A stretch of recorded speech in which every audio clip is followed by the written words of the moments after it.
But that at the moment is a real challenge. Very dyslexic and ADHD, like through school, I didn't really have any specialism whatsoever. But I left school and I had nothing, no direction. So I want to find those people and just remind them that. So I'm Isobel, obviously Izzy.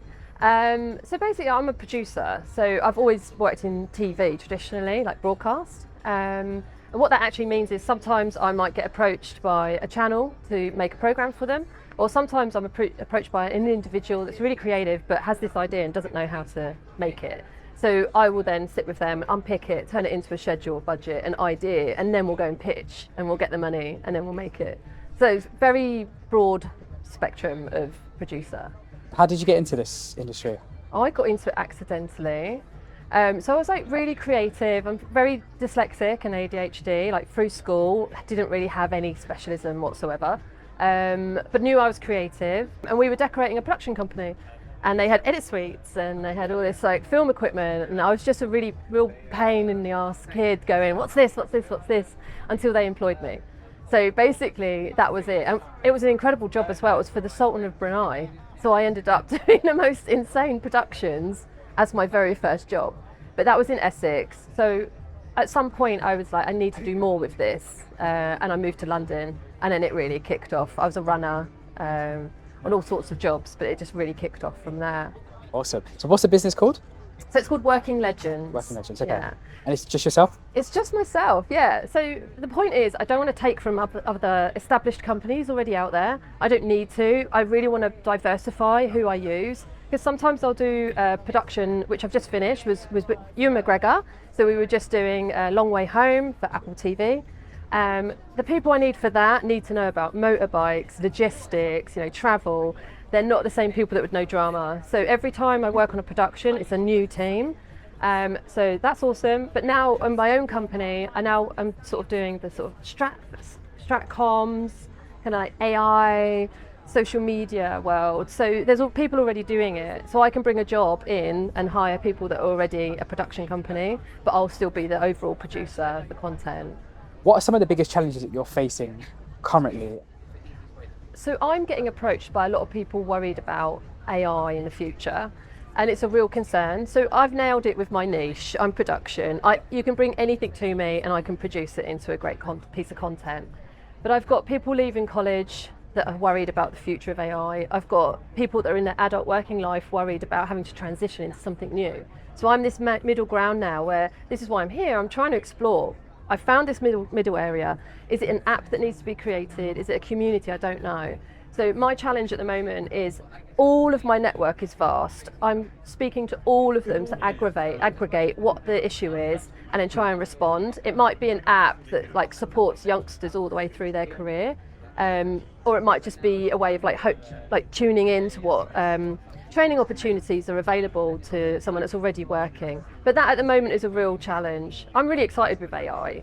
I think the tools are brilliant. I'm now gone down to part-time work because I'm fully training myself on all the tools so that then I can make recommendations to people on how to do call sheets, slicker, track finances, get advice, do research all through AI, which is brilliant, which then means you can then put your time into the story and the compelling content that you want to tell and go on set and take photographs and do your recce's because everything else has been done by AI, you're free. So I love it and I just want them to get in that non-anxious zone with me. That's where I'm at. Amazing. So there's a lot going on. A lot, sure. Yeah. So look, whilst this is very much about obviously the business and the products and services that people provide, it is founder story, so we want to know a little bit about you. So the question I have for you is, what does success mean to you, and has your view of success changed since starting the business? I mean, success used to be winning awards at film festivals. I would do blood, sweat and tears to make a short film, submit it, lose money on it, submit it into these film festivals. It wouldn't go anywhere, but that process was so enjoyable. I think now it's more getting other people to that point. I know people that my younger self, I left school and I had nothing, no direction but being creative. So I want to find those people and just remind them that they can do it. But at the moment, everything's so siloed and online, that's harder.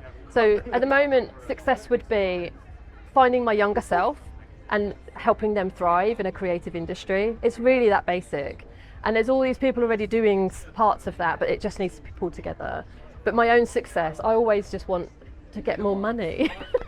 Like at the moment, I just want to be financially secure and free because, you know, we had COVID, we've got the writers' strike that hit the industry, then we've got technology. It's really, really hard to sort of keep that job going. So at the moment, yeah, paychecks are my success, I'll be honest.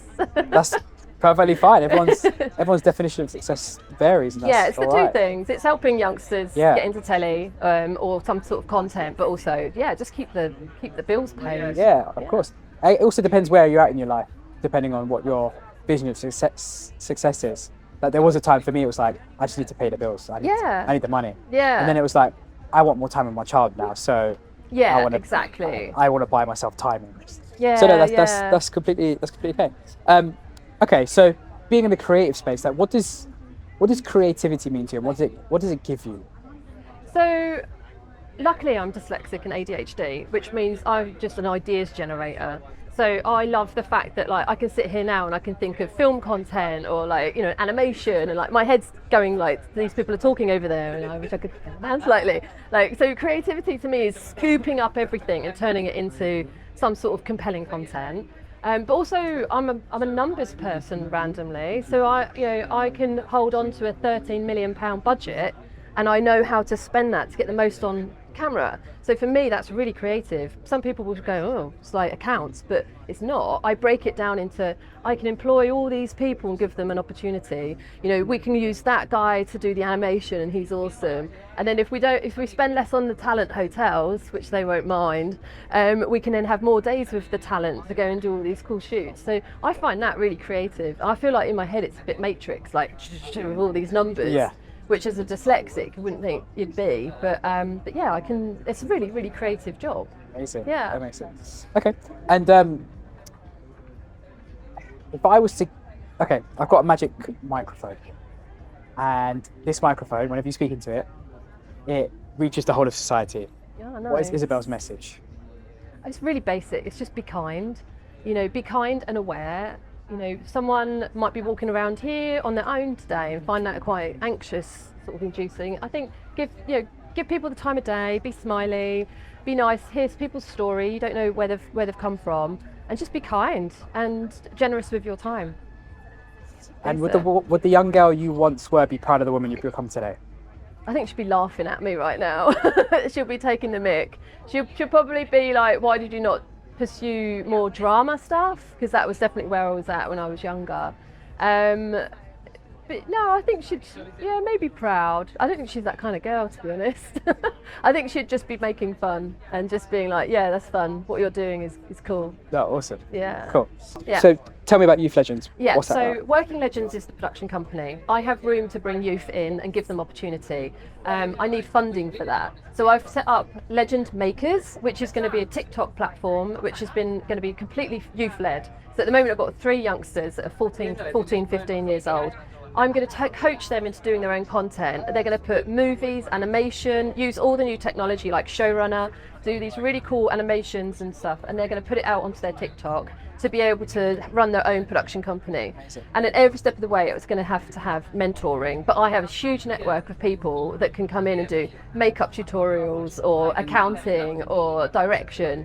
And it's just building their network as they're growing up to be able to have like a really strong community of workers around them. So that's Legend Makers, and that's why I'm here, because I'm trying to turn it into an app, turn it into a funded initiative as well. It's a great idea. Thanks. Do you have a bid writer? Huh? Have you got a bid writer? No. You speak to Kev after Yeah. this. So we had a non-profit offering, and Kumar, who I don't know if he's coming today, but he kind of spearheaded the whole non-profit side.